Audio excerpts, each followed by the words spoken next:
이 시간 우리 하나님의 말씀 교독합니다. 베드로전서 1장 8절에서 12절 말씀 교독합니다.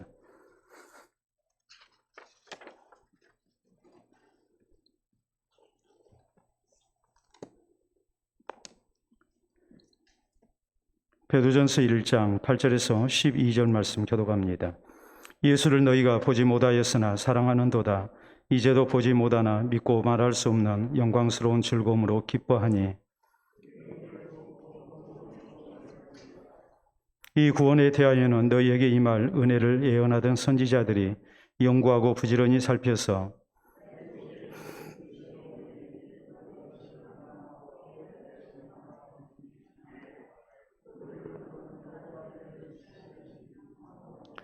이 섬긴 바가 자기를 위한 것이 아니요 너희를 위한 것임이 계시로 알게 되었으니 이것은 하늘로부터 보내신 성령을 힘입어 복음을 전하는 자들로 이제 너희에게 알린 것이요 천사들도 살펴보기를 원하는 것이니라. 아멘. 기도와 말씀 받도록 합니다. 하나님 아버지 감사합니다. 오늘도 변함없이 우리로 주를 바라게 하시고 주를 의지하며 또 주님을 사모토록 도우시오니 감사합니다. 이 시간 우리가 주의 말씀의 은혜를 사모하며 주의 말씀을 기다리나이다. 우리 모두 하나님 앞에서 주의 음성 듣기를 원하오니 성령의 감동하심 속에 말씀이 선포되게 하시고 또한 받아들여지게 하여 주셔서 교훈과 책망과 바르게 함과 의로 교육하기에 유익한 말씀 되게 하시고 예수 그리스도를 향한 구원의 진리를 깨달으며 신실한 하나님의 사람으로 성숙돼가는 우리 모두가 되게 해 주시옵소서. 하나님의 위로와 새 힘이 삶에 지친 우리에게 다시 한번 주어지게 하셔서 우리가 낙심된 자리에서 일어서게 하시고 고난의 자리에서 승리하는 성도들 될 수 있도록 붙들어 주시옵기를 원합니다. 이 시간 주 앞에 시베이를 드리며 또 하나님만이 생명의 주 되심을 고백하며 주께 영광 돌려드린 손길이 있사오니 하나님 기억해 주시옵기를 원합니다. 어떤 모습으로 직장 생활했는지 또 수고함이 있었는지 또 마음의 근심과 염려가 무엇인지 또 필요한 것이 무엇인지 주께서 다 아시오매 우리 주님께서 이 귀한 예물 아름답게 받아주시고 또 사랑하는 가정에 그 손의 수고를 따라 염려가 거두어지게 하시며 필요가 채워지게 하시며 또한 아름다운 장래를 허락받는 복된 수고가 되게 하시고 하나님의 은혜가 나타날 수 있도록 인도하여 주시옵소서. 우리 사랑하는 성도들 하나님의 은혜를 사모하며 열심을 다하여 수고하며 또 주께 헌신될 때마다 주께서 동일한 은총을 허락하여 주시옵소서. 믿사옵고 예수님 이름으로 기도하옵나이다. 아멘. 오늘 베드로전서 강의 세 번째 시간입니다. 우리 가운데 어떤 사람이 만약 노래를 하고 있다면 우리는 그렇게 얘기를 합니다. 무슨 좋은 일이 있느냐? 우리가 이렇게 얘기를 하죠. 우리는 그런 생각을 합니다. 좋은 일이 있으면 마땅히 노래하고 또 노래하는 사람은 좋은 일이 있으니까 그것을 노래로 이렇게 표현한다. 이렇게 우리는 생각을 합니다. 우리는 지난 시간에 우리 성도에게 고난의 때에 원망과 한숨이 아니라 하나님을 향해서 찬송할 것에 대한 그런 교훈을 살펴봤습니다. 왜 우리가 고난의 때에 하나님께 찬송을 해야 하는지, 그것은 고난이 단순한 고난이 아니라 영적인 깊은 의미가 있는 고난, 또 우리를 복되게 하는 고난이기 때문에 우리가 즐거운 일이 있으면 노래하는 것과 마찬가지로 고난의 때에도 우리 성도에게 성경은 찬송할 것을 이렇게 명령을 하시는 겁니다. 왜 우리가 고난의 때에 찬송을 해야 합니까? 산 소망 가운데 하늘 유업을 받게 하시기 때문입니다. 우리는 이 땅에서 고난을 당한다 할지라도 우리 가운데 예수 그리스도의 부활을 통하여 하나님 나라의 구원과 영생과 영광이 우리 모두에게 약속되어 있습니다. 그렇기 때문에 우리는 고난 속에서도 하나님을 찬송해야 하는 것입니다. 또 우리가 고난 속에서 찬송해야 할 이유를 뭐라고 말씀하십니까? 우리 성도에게 고난만 있는 것이 아니라 고난의 때 하나님이 가까이 계시고 또 하나님께서 능력 가운데 우리를 보호하시는 은혜를 나타내시기 때문에 우리에게 이렇게 고난 속에서도 찬송하라고 말씀하십니다. 또 세 번째, 왜 우리가 고난 가운데 찬송해야 할 것인가? 여기에 대해서 고난을 통해서 우리의 신앙이 연단받고 또 인정받을 수 있기 때문에 그래서 참된 하나님의 자녀로 우리가 굳게 서갈 수 있기 때문에 그래서 우리에게 고난 속에서 오히려 하나님을 찬송할 것을 이렇게 명령을 했습니다. 오늘 본문 성경은 우리가 고난의 때에 참으로 소중하게 여겨야 할 것이 무엇인가, 여기에 대해서 말씀을 하십니다. 그 이유가 뭐겠습니까? 고난을 만나게 되면 우리가 가지고 있는 많은 것을 잃게 됩니다. 어떤 경우 건강의 위험을 통해서 우리는 고난을 당하게 되죠. 또 재산에 상당한 손해를 우리가 보게 되죠. 또 우리가 갖고 있는 명예가 이렇게 더럽혀질 때도 있습니다. 이런 것을 통해서 우리가 많은 것을 잃을 수밖에 없는 것이 고난입니다. 고난이 이렇게 우리의 많은 것을 빼앗아갈 때에 우리가 그 모든 것을 빼앗긴다 할지라도 끝까지 소중하게 여기고 지켜야 할 것이 무엇인가, 이것을 우리가 바로 알지 못하면 우리는 고난 속에서 지고 마는 겁니다. 재산 잃었을 때에, 건강 잃었을 때, 명예 잃었을 때, 또 내 지위를 잃었을 때에 우리는 세상이 끝났다 생각하고 내 모든 것을 잃었다 생각하고 그것을 잃지 않기 위해서 우리가 고난 속에서 타협하게 되고 신앙을 버리게 되고, 그런가 하면 고난 속에서 아주 낙심해버리는 이런 모습이 나올 수밖에 없는 것이죠. 그렇기 때문에 우리가 고난 속에서 상당히 많은 것을 잃는다 할지라도 정말 우리에게 소중한 것이 무엇이고 또 이것을 우리가 끝까지 지켜나가게 될 때에 우리는 고난 속에서 승리하는 성도가 될 수 있고, 또 고난 속에서 진정으로 하나님 앞에 찬송할 수 있는 주의 자녀가 될 수 있기 때문에 오늘 성경 말씀은 이어서 우리에게 이것을 강조하는 겁니다. 고난 속에서 우리가 정말 소중하게 지켜야 할 것이 무엇인가, 그리고 그것을 지켜나가면서 우리가 믿음으로 승리하는 성도 될 것을 우리에게 당부를 하고 있는 겁니다. 자, 오늘 성경 말씀은 우리에게 뭐라고 말씀하십니까? 먼저 우리에게 예수 그리스도를 사랑하는 것, 이것을 참으로 우리가 소중히 여기고 이 예수님을 사랑하는 그런 신앙생활 할 것을 우리에게 강조하죠. 자, 8절로 9절에 있는 말씀을 보면 예수를 너희가 보지 못하였으나 사랑하는도다. 이제도 보지 못하나 믿고 말할 수 없는 영광스러운 즐거움으로 기뻐하니 믿음의 결국 곧 영혼의 구원을 받음이라라고 말씀합니다. 당시 초대교회 성도들이 박해를 받은 이유, 고난을 받았던 이유, 그것은 예수님을 구주로 믿기 때문이었습니다. 예수님을 사랑하기 때문이었습니다. 그 이유가 뭐겠습니까? 우리가 예수님을 구주로 믿어야 영혼의 구원을 받기 때문이지요. 그렇기 때문에 사도는 강조하는 겁니다. 우리가 다 잃는다 할지라도 예수님을 사랑해야 하고 예수님을 잃지 않기 위해서 우리가 박해 중에도 신앙을 포기하지 않는 그런 모습을 우리가 가져야 한다라고 이렇게 말씀을 하고 있는 거예요. 그러니까 우리 성도는 고난 때 예수 그리스도를 사랑해야 해요. 우리가 다 잃는다 할지라도 예수님을 잃지 않도록 우리가 힘써야 해요. 여러분, 우리가 욥기에 보면 욥이 그가 가지고 있는 많은 것을 잃게 됩니다. 재산 잃었죠, 자식들 잃었죠, 명예 잃었죠, 건강 잃었죠. 그가 가지고 있는 거 다 잃었습니다. 그런데 사탄이 욥에게서 빼앗고자 하는 것이 그것이었습니까? 사탄이 욥에게 고난을 주고 시험을 줬던 이유가 단순히 욥의 재산을 빼앗기 위해서 그랬습니까? 욥의 자식들을 빼앗기 위해서 그랬습니까? 아니면은 욥의 건강을 빼앗기 위해서, 욥의 명예를 빼앗기 위해서 사탄이 시험했습니까? 그게 아니죠. 사탄이 욥에게서 빼앗고자 하는 것은 하나님을 향한 신앙이었습니다. 마찬가지입니다. 오늘 우리가 고난을 만났을 때에 이 고난 속에서 우리가 참으로 소중히 여기고 빼앗기지 말아야 할 것은 하나님을 향한 신앙이란 말이에요. 욥은 자신의 모든 것을 빼앗겼어도 그 고난 속에서 하나님을 향한 신앙이 가장 소중한 것을 알았어요. 그렇기 때문에 그것을 빼앗기지 않기 위해서 그는 몸부림을 쳤고, 이것을 지키기 위해서 그는 그 모든 고난 속에서도 그는 한결같은 모습으로 자신의 믿음 가운데 바로 서가는 그런 신앙의 사람이 되었던 것입니다.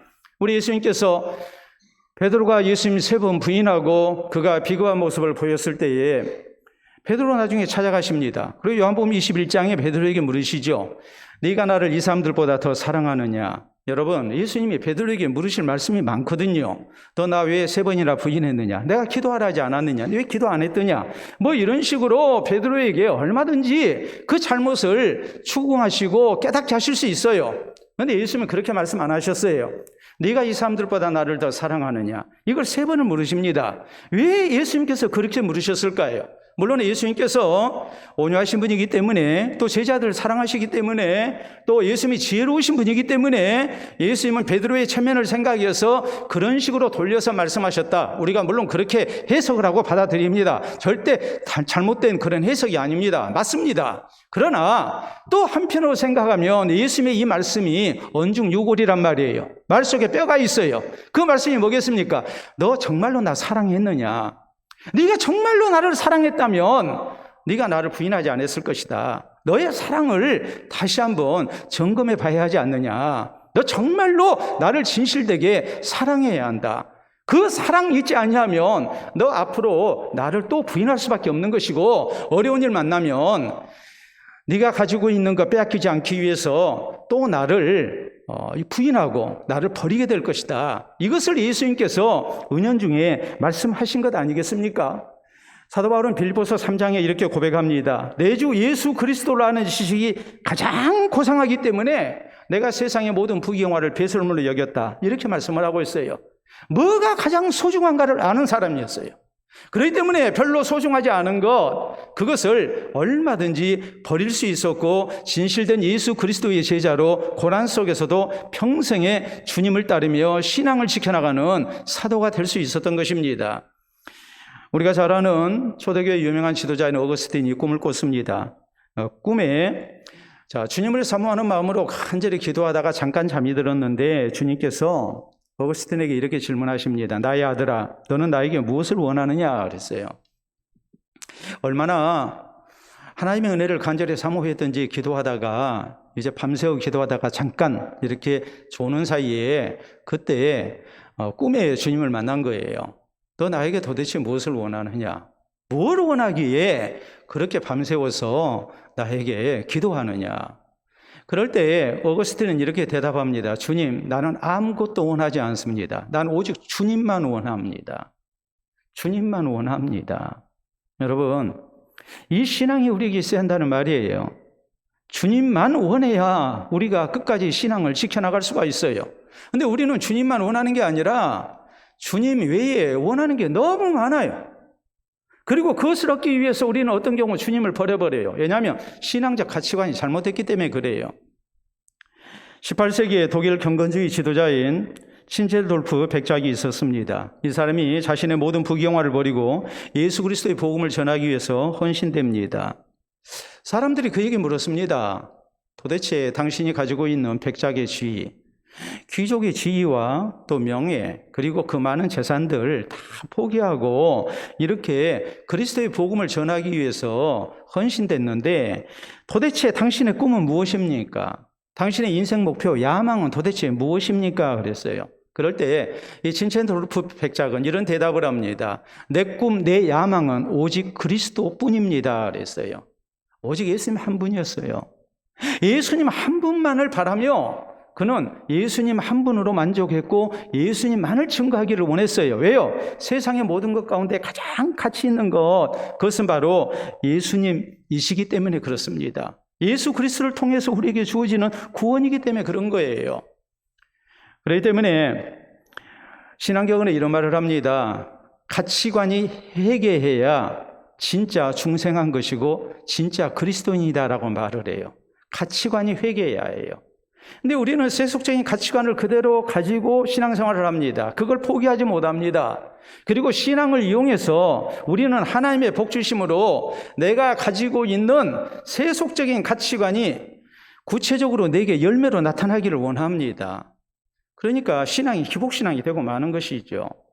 신실하게 예수 그리스도를 통해서 구원 얻고 또한 그리스도를 위해서 살고 그리스도의 사람으로 우리가 신앙 인격을 바로 세우기 위해서 우리가 신앙생활을 하는 것이 아니라 가치관이 회개하지 못하니까 우리는 예수님 한 분만으로 만족도 못하는 것이고 내 세속적인 욕심을 이루기 위해서 그 가치관을 우리가 이루기 위해서 결국에는 신앙을 이용하는 겁니다. 그렇기 때문에 그리스도인은 신앙적 가치관을 가져야 합니다. 예수 그리스도가 가장 소중한 가치가 되어야 됩니다. 주님을 향한 신앙이 내게 있어서 가장 소중한 것이 되어야 돼요. 그리고 우리는 뭐 해야 합니까? 고난 때 예수 그리스도를 사랑해야 해요. 그래서 우리는 고난 때에 다 잃는다 할지라도 예수님을 잃지 않는 신앙을 지켜나가는 성도 되기를 힘쓸 수 있어야 합니다. 고난의 때에 우리가 예수 그리스도를 가장 소중히 여기고 또 가장 귀히 여기면서 우리가 주님을 더욱 사랑할 수 있기를 바랍니다. 두 번째, 고난의 때에 우리 성도에게 어떤 신앙을 가지라고 요구하나요? 그것은 믿음의 결국은 영혼의 구원이라는 것을 잊어서는 안 된다고 말씀을 해요. 자, 9절에 있는 말씀 다시 봅니다. 믿음의 결국 곧 영혼의 구원을 받음이라고 말씀하죠. 여러분, 우리가 신앙생활하는 궁극적 목적은 뭡니까? 그건 영혼의 구원이지요. 왜요? 우리가 영혼이 구원받는 데 있어서 세상에 대체 방법이 없어요. 예수님 외에 우리의 영혼이 구원받을 수 있는 길이 없어요. 그렇기 때문에 우리의 구원을 위해서 예수님께서 이 땅 가운데 오셔서 십자가의 사역을 이루시고 우리를 구원의 길로 인도하신 것입니다. 자, 우리가 한번 생각을 해봅시다. 대개 성도의 고난은 육체적이고 물질적인 형태의 고난과 박해로 나타나기가 쉽습니다. 좀 전에도 말씀을 드렸듯이 건강이 심각한 위험에 빠진달지, 혹은 재물을 많이 잃는달지, 또 직장 생활에서 어려움을 겪는달지, 혹은 사업에 실패해서 그래서 빈손이 될 그런 위험에 우리가 빠지게 된달지, 우리가 그런 식으로 고난을 만나게 되지요. 그리고 이러한 형태의 고난은 육체를 가진 우리에게, 또 물질적 존재인 우리에게 고난이라는 그 고통을 주는데 상당한 효과가 있어요. 우리는 육신을 가지고 있잖아요. 우리는 물질적 존재잖아요. 그렇기 때문에 우리가 재물을 잃었을 때에, 혹은 건강을 잃었을 때에, 혹은 명예를 잃고 우리가 또 사업에 실패하고 인간관계에 어떤 심각한 손상이 오고 그러면은 우리라는 사람이 흔들릴 수밖에 없어요. 우리가 가지고 있는 신앙이 흔들릴 수밖에 없는 거예요. 그렇기 때문에 그런 식으로 사탄은 우리를 시험하는 거예요. 왜 사탄이 욥을 시험할 때에 그의 재산을 가져갔겠습니까? 그의 자식들을 데려갔겠습니까? 혹은 그의 건강을 빼앗았겠습니까? 그로 하여금 명예를 잃게 했겠습니까? 그 모든 것은 다름 아니에요. 그런 것을 우리가 뺏기다 보면 우리의 신앙이 흔들릴 수밖에 없기 때문에 그러는 거예요. 그러니까 그걸 가지고 시험을 한 것이죠. 이때 우리 성도가 기억해야 할 것은 이런 것보다 다 우리에게 소중한 것이 무엇인가? 우리의 물질보다도 또 우리의 육체보다도 더 소중한 것이 무엇인가? 그것은 우리의 영혼이라는 사실을 알아야 해요. 우리의 영혼이 제일 소중하다는 것을 우리가 한순간도 놓쳐서는 안 돼요. 여러분, 우리 예수님께서는 만일 사람이 온 천하를 얻고도 자기 영혼을 잃게 된다면, 자기 생명을 잃게 된다면 무엇이 유익하겠느냐 그랬어요. 우리의 생명이, 우리의 영혼이 제일 소중하다는 말이죠. 마태복음 10장에 제자들 전도여행 보내시면서 말씀하십니다. 너희가 공에 끌려가서 재판을 받게 될 때에 몸은 멸한다 할지라도 영혼은 어떻게 하지 못하는 자들을 두려워하지 말고 너희 몸과 영혼을 지옥불에 함께 멸하시는 하나님을 두려워해라 그랬거든요. 우리의 몸보다 소중한 것은 영혼이라는 말이에요. 우리 예수님께서 오병이의 표적을 나타내셨습니다. 사람들 떡 얻어먹기 위해서 예수님께 구름대처럼 몰려듭니다. 예수님 말씀하십니다. 너희가 내게 나온 것은 떡을 얻어먹었기 때문이다. 떡을 위해서 일하지 말고 내게 나오지 말고 생명의 양식을 너희가 얻어야 한다. 여러분, 예수님께서 말씀하신 것이 뭐였습니까? 단순히 예수님이 나타낸 기적을 통해서 떡 먹고 배부른 걸로 만족하는 사람, 그것이 신앙생활의 목적이 되어 있는 사람, 그런 사람 되지 말라는 거죠. 그리고 예수님은 자신이 생명의 떡이라는 것을 강조하시고 내가 하늘에서 내려온 산떡이라고 강조하시고 나를 먹어야, 나를 믿어야 너희가 구원 얻는다라고 말씀을 하세요. 근데 사람들의 반응은 어땠습니까? 이 말씀은 어렵도다. 누가 알아들 수 있겠느냐? 그리고 예수님을 떠나가고 다시는 예수님과 같이 하지 아니했다고 그랬거든요. 예수님의 제자들에게 물으십니다. 너희도 가려느냐? 그랬더니 베드로가 요한복음 6장 68절에 대답합니다. 영생의 말씀이 주께 있사오니 우리가 누구에게 가겠습니까? 예수님만이 구주이신 것을 알았습니다. 예수님을 구주로 믿어야 죄가 용서받고 우리의 영혼이 구원받는 것을 알았습니다. 영생을 얻는다는 것을 알았습니다. 그러니까 우리가 다른 데로 안 갑니다 그러거든요. 우리 예수님이 들려주신 유명한 비유가 있죠. 마태복음 13장에 천국에 대한 비유입니다. 천국은 밭에 감추인 보화와 같으니 하면서 사람이 밭에 감추인 보화를 발견했을 때 어떻게 합니까? 자기의 소유를 다 팔아서 그 밭을 샀다. 나무집에 품꾼으로 가서 일하다가 밭에 감추인 보화를 발견했습니다. 그건 내 것으로 하려면 그 밭을 사야 하지 않겠습니까? 자기의 모든 소유를 다 팔아서 그 밭을 샀다. 천국은 값진 진주를 구하는 장사와 같으니 이제까지 보지 못한 참으로 좋은 값진 진주 하나를 만났습니다. 이게 뭐합니까? 자기의 모든 소유를 다 팔아서 그 진주를 샀다. 이 사람 진주 장사입니다. 진주를 사서 거기에다가 이문을 붙여서 다른 사람한테 파는 사람이에요.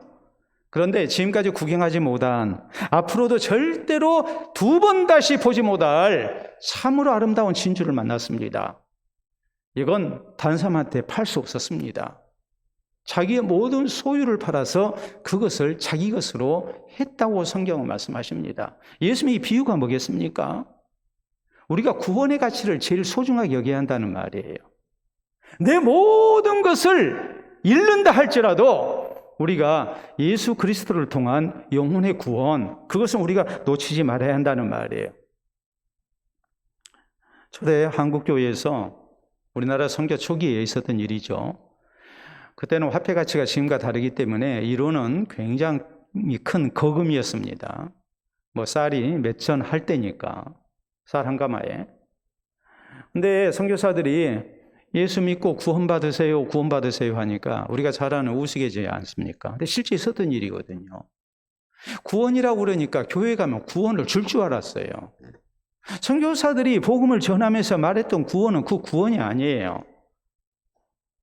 이 사람들 교회 나와가지고 구원 내놓으라고 선교사 멱살 드잡이하고 행패 부리고 했던 일이 실제적으로 많이 있었거든요.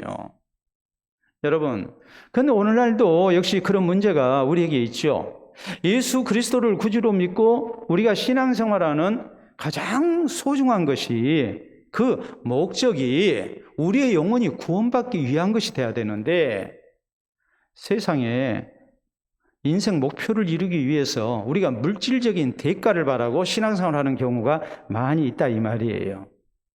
오늘 대한민국 교회의 가장 큰 문제가 뭐겠습니까? 바로 기복신앙이죠.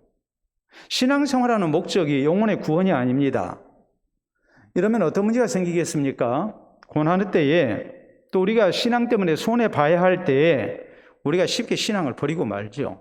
믿음의 결국이 영혼의 구원이라는 것을 알면 우리가 다양한 형태로 내가 가진 것을 빼앗고자 하는, 그래서 궁극적으로 내 영혼을 빼앗고자 하는 시험이 올 때에, 우리가 고난을 만나게 될 때에 우리가 끝까지 신앙을 지켜나가겠지만, 만약에 믿음의 결국이 영혼의 구원이 아니면 그 사람은 뭐 하겠습니까?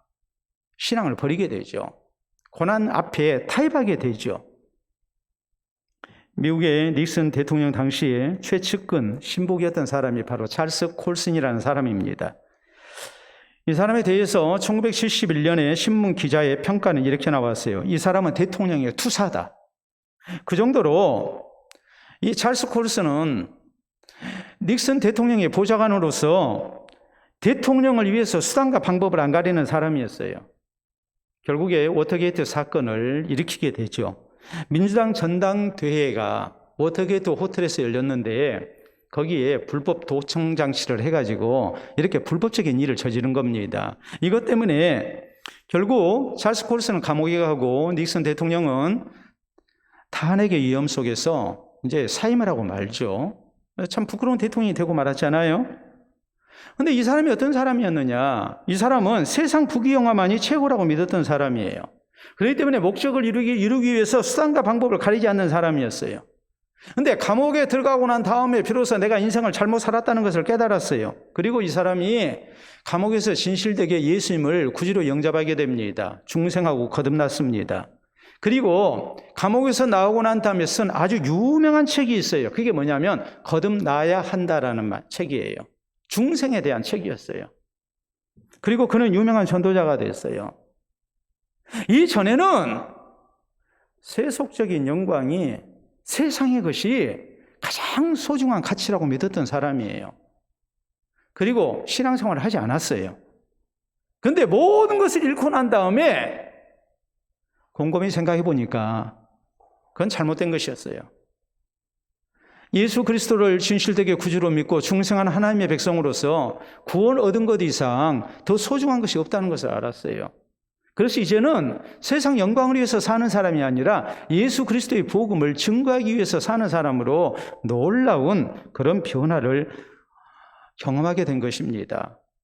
여러분, 우리 성도가 영혼의 구원에 대해서 죽고 난 다음에 천국 갈 때 필요한 것이라고 생각해서는 안 됩니다. 믿음의 결국이 영혼의 구원이라는 것은 우리가 날마다 소중하게 되새겨야 할 소중한 진리예요.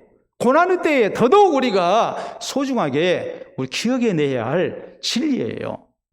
왜 그렇습니까? 믿음의 결국이 영혼의 구원이라는 이 분명한 신앙의 고백과 자세가 있지 않냐면 우리는 고난의 때에 쉽게 우리의 영혼을 내줄 수밖에 없기 때문에 그래요. 우리가 신앙생활을 해야 할 이유, 신앙생활하는 목적, 그 모든 것은 우리의 영혼이 구원받기 위해서입니다. 그걸 알고 우리 성도는 고난의 때에 내가 가진 모든 것을 잃는다 할지라도 끝까지 믿음을 지키고 그래서 영혼의 구원을 얻는 우리 모두가 될 수 있기를 바랍니다. 자, 세 번째, 고난의 때에 우리가 승리하기 위해서 가져야 할 그런 신앙의 자세가 무엇인가? 거기에 대해서 하나님의 구원 역사에 대한 분명한 성경적 확신이 있어야 함을 강조합니다. 자, 10절 11절에 있는 말씀 봅니다. 이 구원에 대하여는 너희에게 임할 은혜를 예언하던 선지자들이 연구하고 부지런히 살펴서 자기 속에 계신 그리스도의 영이 그 받으실 고난과 후에 받으실 영광을 미리 증언하여 누구를 또는 어떠한 때를 지시하시는지 상고하니라라고 말씀합니다. 이 말씀의 의미는 뭐냐면 예수 그리스도를 통한 영혼의 구원, 이것은 우연히 우리에게 주어진 것이 아니고 하나님의 영원한 구원 계획의 근거에서 우리 가운데 나타난 하나님의 복이라는 말이에요. 이미 선지자를 통해서 하나님께서 오래전부터 예수 그리스도를 통한 구원에 대해서 계시를 해오셨습니다. 그래서 우리가 알게 된 거예요. 또 이 구원은 사람이 만들어낸 것이 아니다는 말이에요. 선지자들 속에 계신 그리스도의 영이, 성령이 미리 증언하셔서 상고하게 하셨습니다. 하나님의 주권적인 구원 계획이 있었습니다. 또 성령의 역사 속에 우리가 감동을 받고 믿게 됐습니다. 그래서 이 예수 그리스도를 통한 구원의 역사가 예언이 되고 우리에게 적용이 되고 해서 우리가 구원을 얻게 됐다는 말이에요. 자, 12절에 있는 말씀을 보면 그렇기 때문에 이 섬긴 바가 자기를 위한 것이 아니요 너희를 위한 것임이 계시로 알게 되었으니 이것은 하늘로부터 보내신 성령을 힘입어 복음을 전하는 자들로 이제 너희에게 알린 것이요 천사들도 살펴보기를 원하는 것이니라라고 말씀하지요. 선지자들의 예언 사역에 의해서 결국 신약시대 성도들에게 예수 그리스도의 복음이 성령의 역사 가운데 증거가 됐다 이 말입니다. 그리고 이런 하나님의 놀라운 구원 계획은 하나님의 섭리 속에서 우리 가운데 나타났다는 말이죠. 이것이 얼마나 오묘하고 또한 복되고 소중한 진리든지 12절 하반절에 있는 말씀은 천사들도 이것을 살펴보기를 원했던 것이었다라고 말씀하죠. 그 정도로 죄인된 우리를 구원하시는 하나님의 구원 계획, 그리고 그 구원 계획 속에서 하나님께서 선지자를 통해서 계시하게 하시고 성령의 역사가 우리 가운데 나타나고 또한 예수 그리스도가 이 땅 가운데 오셔서 십자가를 지시고 부활하셔서 우리가 구원 얻을 수 있도록 이렇게 모든 하나님의 뜻을 성취한 이런 사건들, 이것은 어쩌다 보니까 되어진 일이 아니고 처음부터 끝까지 철저하게 하나님의 아름다운 구원 계획 속에서 진행된 일이었다라고 이렇게 말씀을 하고 있어요. 그렇기 때문에 우리 성도가 구원의 대상이고 우리가 구원받는 사람이라면 우리가 뭐 해야 되겠습니까? 이것이 얼마나 우리가 받은 구원이 소중한 것인가? 예수 그리스도를 통한 하나님의 구원 역사를 우리가 잘 살피고 그래서 우리가 성경적인 확신을 가지고 있어야 우리가 구원받은 것이, 우리가 영원히 구원받는 것이, 예수 그리스도를 사랑하는 것이 얼마나 필요하고 소중한 일인가를 우리가 안다 이 말이에요. 여러분, 오늘날에는 그렇죠. 스펙보다도 중요한 것은 스토리라고 얘기를 합니다. 어떤 삶은 뭐 굉장히 경력이 있습니다. 그런데 그런 경력보다도, 경험보다도 더 소중한 게 뭡니까? 사람들에게 감동이 되는 스토리죠. 네? 스토리가 있어야 성공한다고 그러거든요. 여러분, 우리가 자식이 혹시라도 잘못된 길로 나가면 부모가 자식을 부둥켜 안고 울면서 얘기합니다. 이놈아, 이놈아, 내가 너를 어떻게 해서 얻은 줄 아느냐, 내가 너를 어떻게 키운 줄 아느냐 하면서 이 자식을 얻기 위해서 임신이 안 돼가지고 예를 들어서 한 10년 동안 하나님 앞에 기도하고 온갖 방법을 다 동원해가지고 그래서 아이를 임신을 했는데 또 혹시라도 유산될까 봐서 고생해가지고 그래서 이 자식을 얻고 이 자식을 얻기 위해서 그동안에 또 기르기 위해서 얼마나 눈물 쏟고 땀 흘려가며 고생했는지 그런 얘기를 하게 되면 자식이 자기 소중한 줄을 알죠. 부모가 그런 얘기를 하는 이유가 뭡니까? 네가 얼마나 소중한 자식인가, 어떤 자식인가를 네가 알고 스스로를 귀하게 여기라는 말이에요. 부모의 희생을 알아라는 말이에요. 그래야 부모의 가르침을 따라서 곁길로 안 나가기 때문에 그러는 거 아니겠습니까? 하나님께서 우리 가운데 베푸신 구원이라는 것이 어쩌다 운 좋게 우리에게 주어진 것이 아니고 이미 하나님께서 오래전부터 죄인된 우리를 구원하시기 위해서 계획을 세우셨어요. 그리고 여기에 대해서 선지자를 통해서 계시하셨어요. 약속대로 예수님이 세상에 오셨어요. 십자가에서 내 죄 때문에 대신 죽으셨어요. 그리고 부활하셨어요. 성령께서 감동 감화 역사를 허락하여 주셔서 우리가 예수님을 구주로 믿게 됐어요. 얼마나 드라마틱하고 얼마나 소중한 스토리가 있는 구원 역사입니까? 그것을 우리가 알아야 내가 받은 구원이 얼마나 소중한가를 알고 우리가 좀 고난을 당하고 좀 우리가 세상의 것을 빼앗긴다 할지라도 이것만큼은 내가 빼앗기지 말아야 되겠다 생각하고 그것을 지켜나갈 수가 있다는 말이에요. 우리가 많은 것을 가지고 있지만 어떤 경우 우리가 그렇잖아요. 많은 것을 포기를 해야 할 때, 그럴 때에 정말 그 물건에 어떤 사연이 있고 또 거기에 어떤 스토리가 있는 거라면 우리가 쉽게 버리지를 못하죠. 추억의 물건은 버리지를 못하는 거예요. 마찬가지예요. 오늘 하나님께서 그리스도를 통해서 내게 주신 구원의 은혜가 얼마나 소중한가를 우리가 말씀을 통해서 알아야 한다는 말입니다.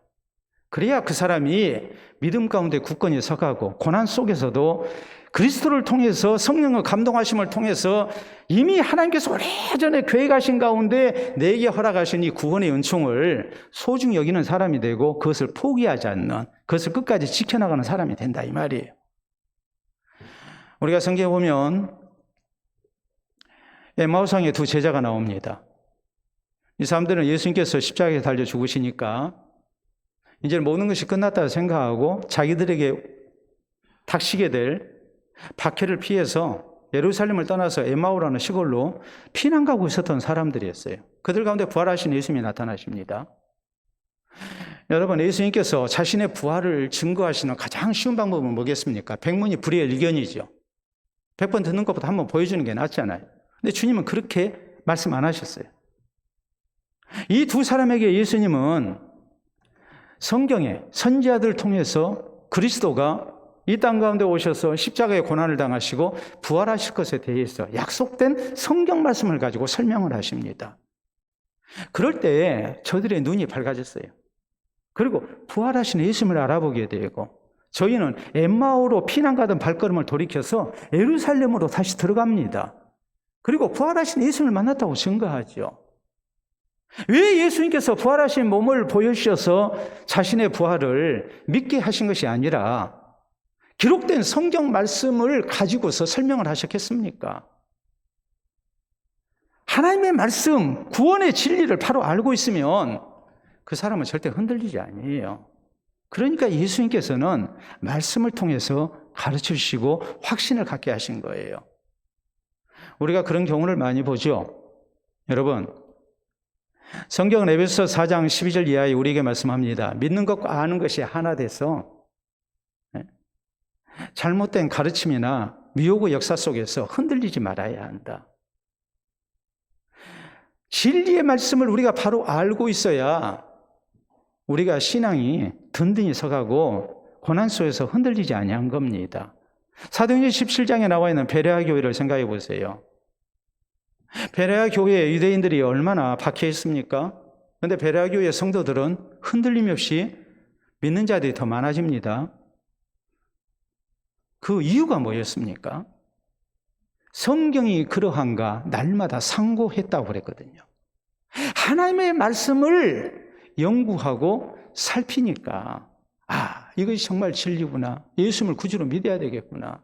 그리고 박해가 와도 흔들리지 아니한 거예요. 데살로니가 교회도 그랬어요. 데살로니가 교회는 사도 바울이 한 달 정도 사역하고 추방당한 가운데서 세워진 교회입니다. 바울은 데살로니가 교회를 늘 잊지를 못했어요. 이제 갓난아이를 놔두고 온 부모의 심정이었습니다. 사도를 이렇게 추방한 도시가 성도들을 가만 놔두겠는가 염려가 될 수밖에 없었습니다. 그런데 데살로니가 교회의 성도들의 아름다운 신앙생활이 소문을 타고 들려오죠. 믿음의 역사와 사랑의 수고와 우리 주 예수 그리스도를 향한 소망의 인내로 아름다운 소문이 나고 있었고, 바울은 이런 교회를 향해서 하는 말씀이 형제들아 너희를 택하심을 아노라 그랬거든요. 너희는 정말 구원받은 사람이다. 어떻게 해서 그게 가능했을까요? 바울은 데살로니가전서 2장 13절에 말씀합니다. 우리가 전한 바 하나님의 말씀을 너희가 받을 때 사람의 말로 받지 아니하고 하나님의 말씀으로 받음인지 진실로 그러하다. 이 말씀이 너희 믿는 자 가운데 역사하느니라. 데살로니가 교회 성도들은 이적을 보고 예수님을 믿은 게 아니에요. 하나님의 말씀을 통해서 사도가 전한 하나님의 말씀을 사람의 말이 아니라 하나님의 말씀으로 받고 그 말씀을 진실되게 믿었어요. 말씀 중심의 신앙생활을 했을 때에 저희의 신앙은 든든한 뿌리를 내리고 있었고 무서운 박해가 있었지만 흔들리지 아니하고 믿음의 역사와 사랑의 수고와 우리 주 예수 그리스도를 향한 아름다운 소문이 나는, 소망의 인내로 아름다운 소문이 나는 교회가 됐고, 또 모든 믿는 자의 본이 되는 교회가 됐고, 분명히 구원받은 교회라고 성도라고 사도가 칭찬할 정도의 그런 확신 속에 굳건히 서 있는 믿음의 모습이었습니다. 그 정도로 우리가 나를 위해서 하나님께서 어떻게 구원에 대해서 하나님의 말씀에 약속하셨고 그것을 성취하셨는가, 이것을 우리가 바로 아는 것이 필요하단 말이에요. 그러니까 고난의 때에 우리 성도에게 필요한 것은 무슨 기적이 아니에요. 무슨 표적이 아니에요. 무슨 환상이 아니에요. 정말 우리에게 필요한 것은 나를 향하시는 하나님의 놀라운 구원 역사를 우리가 말씀을 통해서 확인받는 거예요. 이 말씀 가운데 우리가 굳건히 서야 우리 성도는 고난 속에서 흔들리지 않는 믿음의 사람으로 승리할 수가 있는 것입니다. 한국 교회에 귀하게 쓰임받고 있는 김남주 목사님이 계십니다. 이분이 쓰신 책 가운데 예배의 감격에 빠져라라는 제목의 책이 있어요. 우리는 그런 착각을 합니다. 목사님이 이렇게 지적을 해요. 예배의 감격은 우리에게 어떻게 오는가? 여러분, 우리가 예배를 드릴 때 정말 오늘 살아계신 하나님을 만나고 내가 정말 은혜 받았고 내가 심령이 뜨거워졌고, 그것을 우리는 어떻게 해서 예배의 감격에 빠질 수 있다고 생각합니까?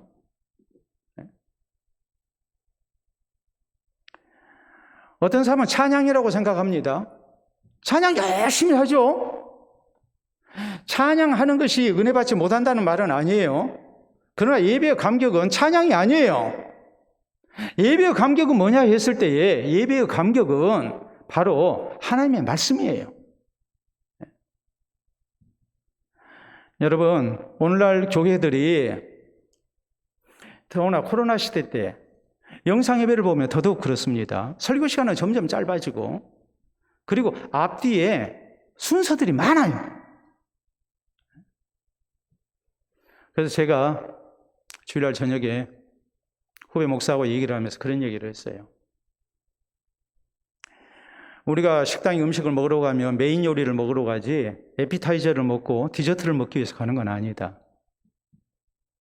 식사 메인 요리가 나오기 전에 나오는 것이 에피타이저죠. 에피타이저예요. 식사 후에 나오는 거 후식으로 나오는 것이 디저트죠. 여러분, 에피타이저 먹기 위해서 식당에 갑니까? 디저트 먹기 위해서 식당에 갑니까? 찬양의 순서가 많고 무슨 순서가 굉장히 많아요. 설교는 조금이에요. 우리가 식사를 얘기하자면 에피타이저는 아주 풍부하고 디저트는 굉장히 많이 나오는데 정작 내가 먹고 싶은 메인 요리가 없는 거예요. 지금 한국 교회가 그런 식으로 돼 있어요. 자, 김남준 목사님 경험입니다. 예배의 감격에 빠져라라는 이 책에서 예배의 감격은 찬양이 아니라 하나님의 말씀이다 하면서 자신이 겪은 일을 소개를 합니다. 하루는 매콤한 제육볶음이 먹고 싶었습니다. 식당을 갔습니다. 제육볶음을 시켰습니다. 제육볶음이 나왔습니다. 그랬더니 여러분 제육볶음의 주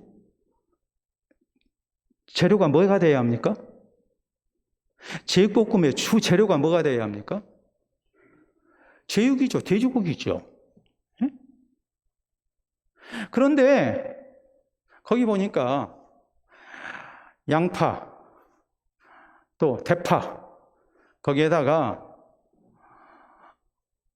돼지고기는 별로 없고 양배추만 또 넣어가지고 많이 넣어가지고 고기는 몇 점 없는 제육볶음이 나왔어요. 목사님이 그걸 먹고 난 다음에 나오면서 마음속으로 결심하는 겁니다. 다시는 이 식당에 안 온다. 오늘날 한국 교회의 예배가 바로 그런 식이 되어버렸다. 제가 좀 전에 말씀을 드린 에피타이저 혹은 디저트가 아주 많은 그런 예배가 되어버린 겁니다. 예배의 핵심은 하나님의 말씀이에요. 설교예요. 예? 거창하게 찬양하고 나와서 독주하고 어떤 순서, 그게 중요한 게 아니에요. 성도는 고난의 때에 우리에게 필요한 것이 뭐냐면 하나님의 말씀이에요. 하나님께서 우리에게 구원을 주시기 위해서 어떻게 하셨는가를 우리가 바로 알게 될 때 그것을 붙들고 우리가 신앙생활을 하는 거예요. 그래야 우리가 흔들림이 없는 거예요. 그래서 사도는 강조하는 겁니다. 천사들도 사모했던 것이다. 우리를 향하시는 하나님의 구원의 역사가 얼마나 아름다운 하나님의 계획 속에서 빈틈없이 이렇게 완벽하게 이루어져서 오늘 우리를 구원의 길로 인도하시는지 그 놀라운 비밀을 천사들도 알기를 원했다. 오늘 우리가 이것을 알기를 원해야 해요. 하나님의 말씀이 얼마나 소중한 걸 알아야 해요.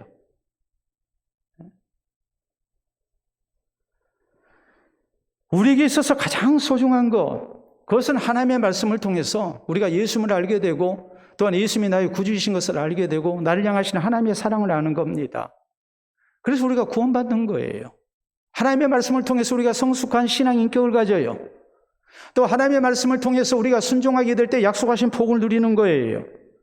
하나님의 말씀을 통해서 세상 그 무엇과도 바꿀 수 없는 하나님의 위로와 평강 회복을 새 힘을 우리가 얻는 거예요. 하나님의 말씀을 우리가 바로 받게 될 때에 우리는 세상 나라보다도 하나님의 나라를 더 사모하고 천국의 영광과 상급을 위해서 사는 사람이 될 수 있어요. 그러니까 우리에게 있어서 하나님의 말씀이 얼마나 소중한가를 알고 우리는 예배의 감격에 빠지기 위해서 설교 말씀을 소중히 여겨야 하고 또한 하나님이 허락하신 바 그 말씀을 붙들고 우리가 신앙생활하는 성도가 되어야 됩니다. 그래서 고난의 때에도 우리가 흔들리지 않고 믿음 지키고 승리하는 우리 모두가 될 수 있기를 바랍니다. 자, 우리가 아는 말 가운데 이런 사자성어가 있습니다. 자, 여러분 보시겠습니다. 팽두이숙이라는 말이죠. 저 팽자는 삶을 팽자입니다. 우리가 자주 쓰는 용어가 있죠. 토사구팽. 토끼가 죽으면 개를 삶아먹는다. 그때 그 팽자가 바로 저 팽자입니다. 토끼 사냥을 해서 토끼를 잡아서 죽였습니다. 그러면은 사냥개는 더 이상 필요하지 않기 때문에 이제는 사냥개를 잡아먹는다. 그래서 이렇게 쓸모가 닿으면 이제 가차없이 버리는 그런 모습을 우리가 토사구팽이라고 얘기를 하죠. 마찬가지로 팽두이숙이라는 말은 뭔 말이냐? 거기 아래에 나와 있는 것과 마찬가지로 삶을 팽자에 머리 두자입니다. 또 귀 이자입니다. 또한 이제 이걸 숙자예요. 팽두이숙은 뭐겠습니까? 머리를 삶으면 귀는 저절로 같이 삶아진다는 말이거든요. 귀만을 따로 삶을 필요가 없어요. 왜요? 머리를 삶으면 머리가 귀가 달려 있으니까 같이 다 삶아지는 거예요. 가장 중요한 것을 먼저 하면 나머지 것은 다 그대로 따라오게 돼 있다는 말이에요. 저절로 해결이 된다는 말이에요. 성도의 신앙생활 가운데 가장 중요한 것이 뭐겠습니까? 구원 문제입니다. 그러므로 우리는 고난의 때에도 이 구원 문제를 가장 소중하게 여겨야 합니다. 우리가 구원을 잃지 않기 위해서, 고난 때문에 우리가 구원을 잃지 않는 성도가 되기 위해서 우리가 가져야 할 신앙의 자세가 무엇입니까? 예수님 사랑하는 거예요. 다 이뤄도 구주 되신 예수님은 잃지 않기를 우리가 힘써야 해요. 믿음의 결국은 영혼의 구원이라는 것도 잊지 말아야 해요. 그리고 끝까지 우리가 믿음을 지키는 가운데 영혼의 구원을 얻는 성도가 되어야 돼요. 또 고난의 때에 우리에게 필요한 것이 뭐겠어요? 나를 향하신 하나님의 구원 역사에 대해서 우리가 분명한 성경적 확신을 가지고 있어야 해요. 우리가 보통 때 말씀을 소중히 여기는 신앙생활을 힘써야 해요. 그래서 고난의 때에 신앙을 지키고 인내하고 승리하는 가운데 영혼의 구원을 얻는 우리 모두가 될 수 있기를 바랍니다. 우리 함께 기도합니다. 성도가 고난을 만났을 때에 그것을 이기는 길은 좋은 환경 형편이 결코 아닙니다. 무슨 기적도 아닙니다. 가장 소중한 것, 예수 그리스도를 우리가 잃지 않고 더 사랑하고 믿음의 결국은 영혼의 구원이라는 사실을 우리가 기억하면서 하나님의 말씀 우리가 기억하고 붙들고 사는 겁니다. 그것이 우리를 승리케 하고 구원에 이르게 합니다. 우리 함께 기도합시다.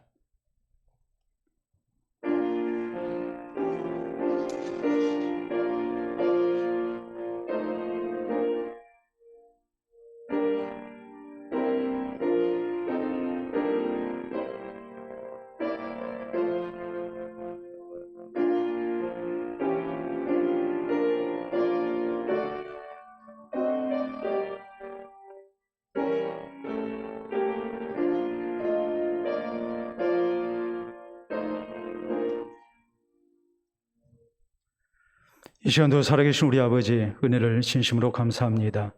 하나님의 구원의 자녀 삼아주시고 천국 가는 그날까지 우리와 같이 하시며 붙드시는 아버지께서 이 시간도 우리에게 말씀을 허락하시사 우리가 더욱 구원을 든든히 하며 또 고난 속에서 승리할 수 있도록 우리에게 깨달음 주신 것을 진심으로 감사합니다. 고난의 때에 우리가 모든 걸 잃는다 할지라도 예수 그리스도 나의 생명의 구주를 잃지 않기를 원합니다.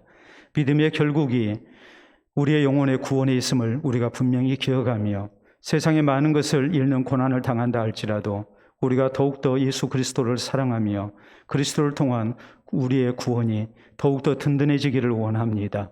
늘 하나님의 말씀으로 위로받게 하시고 하나님의 말씀이 우리를 진리 가운데 인도하셔서 우리가 흔들림 없이 고난의 때에도 신앙을 지켜나가는 성도들 되게 하시고 인내하게 하시고 승리할 수 있도록 인도하여 주시옵소서. 그래서 고난의 때에 우리의 믿음이 더욱 빛을 발하게 하시고 더욱더 구원을 확실히 하며 하나님 나라의 영광 가운데 들기에 부족함이 없는 참으로 성숙된 그리스도인의 모습을 가질 수 있도록 하나님이여 도와주시옵기를 원합니다. 특별히 사랑하는 성도들 고난 속에 있을 때에 하나님께서 성령으로 저희를 위로해 주시고 말씀으로 붙들어 주시고 새 힘과 능력을 더하여 주셔서 고난을 능히 잘 감당하게 하시며 살아계신 하나님 앞에 감사하며 하늘의 영광을 향해 힘차게 나아가는 저희 모두가 될 수 있도록 인도하여 주시옵소서. 감사하오며 예수님 이름으로 기도하옵나이다. 아멘.